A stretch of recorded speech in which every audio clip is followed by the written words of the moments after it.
पुढची बातमी आहे कांजूरमार्ग मेट्रो कारशेड संदर्भातली।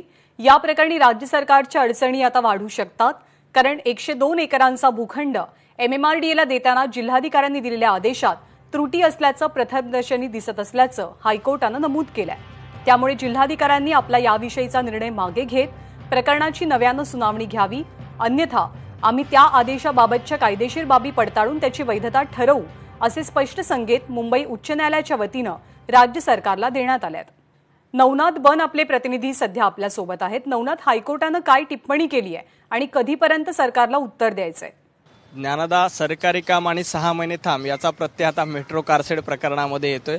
आपल्याला सगळ्यांना माहिती आहे की आधी केंद्र सरकार विरुद्ध राज्य सरकार असा संघर्ष झाला।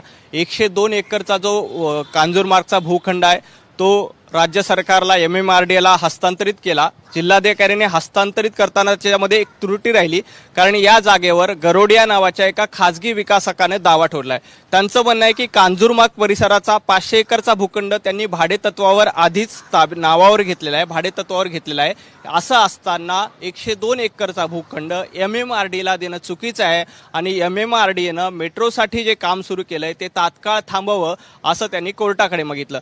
हे प्रकरण कोर्टापुढे गेल्यानंतर कोर्टाने सांगितलं की जर या प्रकरणावर आधीच कुणीतरी दावा ठोकला असेल आणि कुणीतरी या जागेवर दावा केला असताना एमएमआरडीएला अशा पद्धतीनं जमीन देणं चुकीचं आहे, असं म्हणून त्यांनी जिल्हाधिकाऱ्यांना सांगितलं की आधी या प्रकरणाची सुनावणी पूर्ण करा, त्या विकासकाचं काय म्हणणं आहे ते ऐकून घ्या आणि त्याच्यानंतरच यानंतरची पुढची सुनावणी होण्यास सांगितलंय। आपल्या सगळ्यांना माहिती आहे की आधी कांजूरमार्गच्या कारशेडवरून आधी आरेला करायचं का कांजूरमार्गला करायचं, याच्यावरून केंद्र सरकार विरुद्ध राज्य सरकार असा संघर्ष झाला।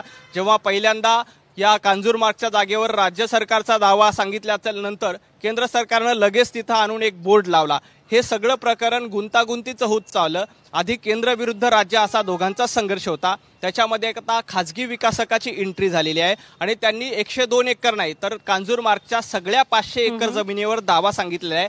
भाडे तत्वावर ही जागा घेतल्याचं त्यांनी म्हटलंय। त्यामुळे या प्रकरणात पुढे काय होतं आणि ही जागा नेमकी कुणाला मिळतं हे पाहणं महत्त्वाचं आहे। या संदर्भात एमएमआरडीएचं असं म्हणणं आहे की 2022 पर्यंत आपल्याला मुंबईची मेट्रो पूर्ण करायची। आपल्या सगळ्यांना माहिती आहे की मुंबईत अनेक ठिकाणी मेट्रोचं काम सुरू आहे, खोदकाम सुरू झालेले आहे, त्यामुळे रस्ते अडचणीत झाले आहेत।